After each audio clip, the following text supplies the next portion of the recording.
Simulan natin kung ano ang passive income. Ayon sa Investopedia, ang passive income ay ang kita na hindi nangangailangan ng aktibong pagtatrabaho araw-araw matapos ang unang setup nito.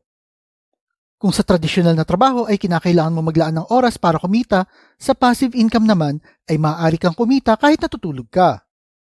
Ito ang klase ng income na galing sa isang sistema na patuloy na gumagana kahit minimal effort lang ang binibigay mo dito.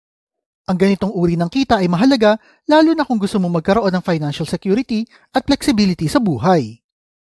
Tandaan mo rin na ang passive income ay hindi nangangahulugan ng pagiging tamad o hindi pagtatrabaho.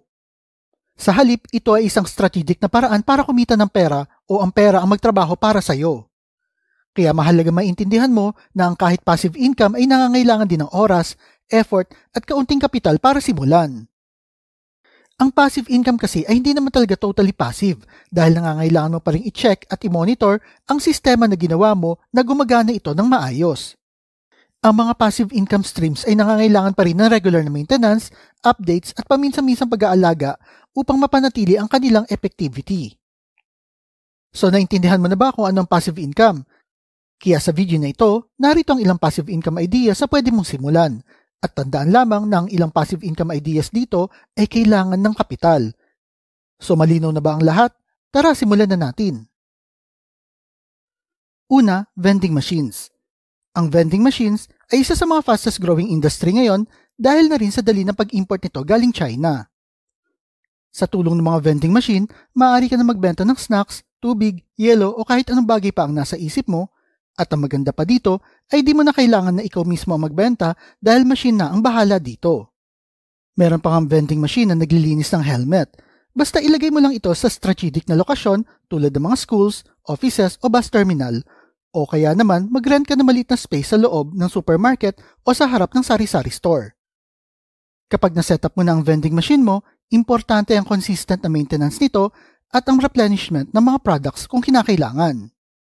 Although sa simula ay may kalakihan na kailangan mong initial investment para makabili ng isang machine at mag-stock ng mga products, ang return naman nito ay magiging steady lalo na kung nasa tamang lokasyon ang machine mo. Ang pangalawa, automated dropshipping business. Ang dropshipping ay isang uri ng online business model kung saan makakabenta ka ng mga produkto na hindi mo kailangang mag-stock ng inventory. Kasi kapag may umorder sa'yo, ang supplier na mismo ang magpapadala ng item sa customer. Sa Pilipinas, ang Dropify at Bilisbenta ang mga local dropshipping platforms na nagbibigay ng full automation services para sa mga Shopee, TikTok at Lazada sellers. Hindi mo na kailangan mag-alala ng inventory management at shipping dahil sila na rin ang bahala dito. Kailangan mo na lang ay mag-focus sa marketing at customer engagement upang mapalago ang negosyo mo. Ang pangatlo, high interest savings account sa digital banks. Ang mga digital banks tulad ng Maya at Own Bank ay nag-aalok ng mataas na interest rates para sa kanilang time deposit at savings account. Halimbawa, maaaring umabot ng hanggang 6% ang annual interest na mas mataas kumpara sa mga traditional na bangko. Ang high interest savings account ay perfect din para sa mga emergency fund at short-term goals. Bukod sa mataas na interest rates, ay madalas wala itong minimum balance requirement. Para ma-maximize ang savings account na ito, gamitin mo ito para sa iyong emergency fund para tumubo ang pera mo habang nakareserba para sa mga hindi inaasahang gastos. By the way, may link ako sa Maya sa description ng video na ito na pwede niyong i-click kung plano niyong mag-open ng account dito. Isa pang tip ay palaging siguraduhing ligtas at regulated ang Bangko Sentral ng Pilipinas ang digital bank na pipiliin mo. Mag-ingat din sa mga scammer at yung mga tatawag sa iyo na hihingi ng OTP o ng one-time password. Ang pang-apat, rental properties. Ang rental properties ay isa sa mga subok at effective na paraan para magkaroon ng steady passive income. Maaari ka magpaupa ng bahay, apartment, storage room o kahit maliit na commercial space. Kahit nga mga parking space ay pwede mo na ring parentahan. Ang demand para sa mga rental properties ay palagi mataas, lalo na kung nasa city o malapit sa eskwelahan ang property mo. Kahit na malaki ang kailangan mong initial investment, ang kita mula sa mga renta ay maaaring maging tuloy-tuloy na source ang income mo. Basta keep in mind na mahalaga ring i-maintain mo ang property mo na maging malinis at maayos para naman maging kaaya-aya sa iyong mga tenants.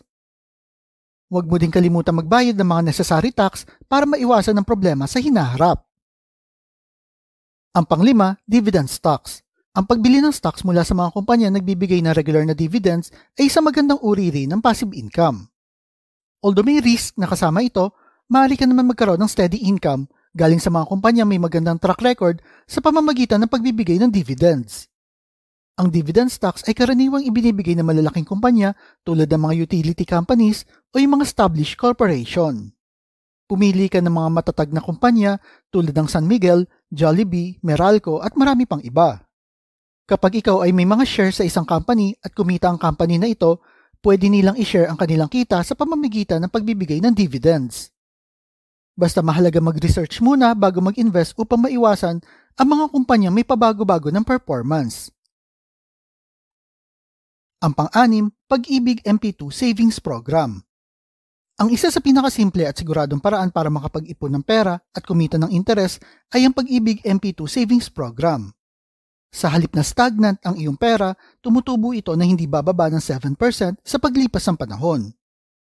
Ang MP2 Savings Program ay nagbibigay ng mas mataas na interest rate kumpara sa mga karaniwang savings account.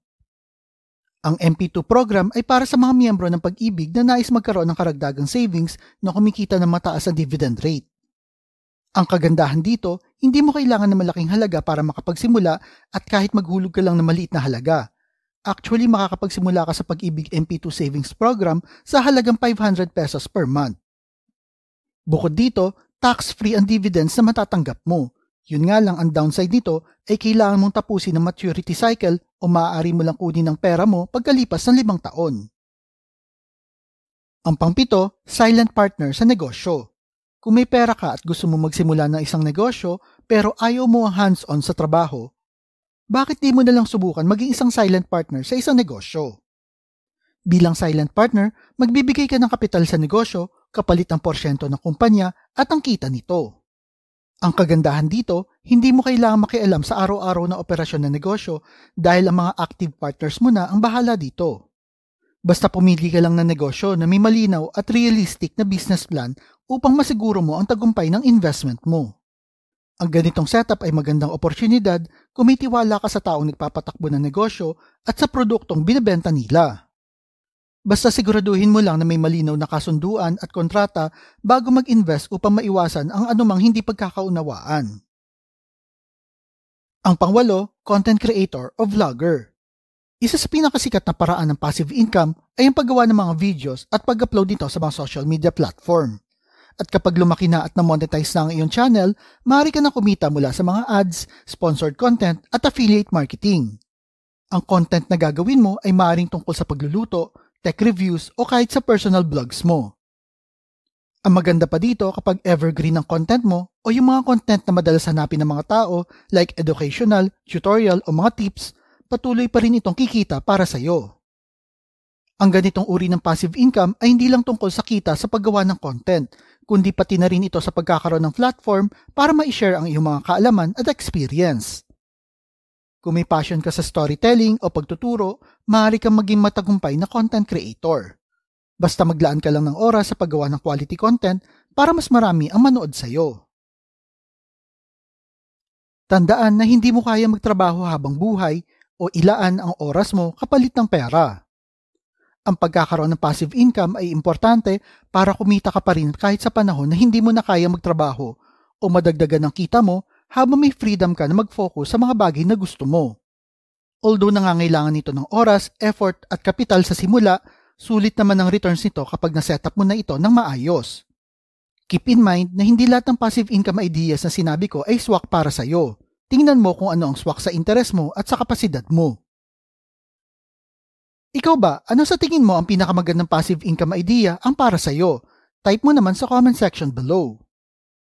At kung mahilig kayo sa mga videos tungkol sa pera, motivation na business, like and share nyo lang ang video na ito at kita-kita po ulit tayo sa mga susunod na video.